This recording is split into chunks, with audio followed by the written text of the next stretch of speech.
Good evening, everyone. Mayhem in the nation's capital. A dramatic car chase that ends with gunshots on Capitol Hill rattles Washington, D.C. And tonight, the driver of that car, 34-year-old Myriam Kerry from Connecticut, is dead. The reason behind the madness, though, is unknown. The chase triggered a lockdown of the Capitol building where House and Senate members were right in the middle of debating the government shutdown. It began when a car This woman tried ramming her car through a White House barricade. The chaos that ensued was all caught on camera.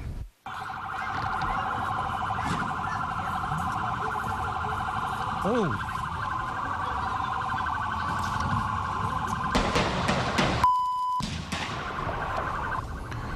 That's the start of the pursuit throughout downtown Washington. Police chased the car nearly a mile to the Capitol building, where the car crashes and more shots are fired. The driver died at the scene. All the shots were fired by law enforcement trying to stop her. 2 officers were hurt, but not seriously. Police found a 1-year-old girl in that car. An officer was able to get her out of the car and to safety. She's physically okay and is now in protective custody.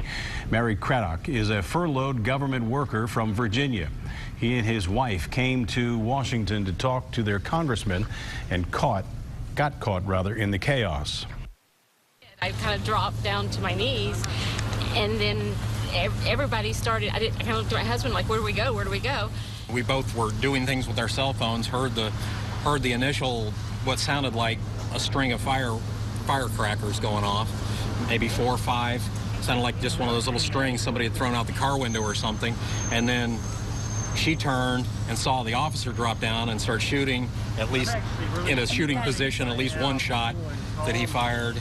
And then I was then focused on her rather than what we were watching, because I wanted to get her safe in case bullets started coming our way.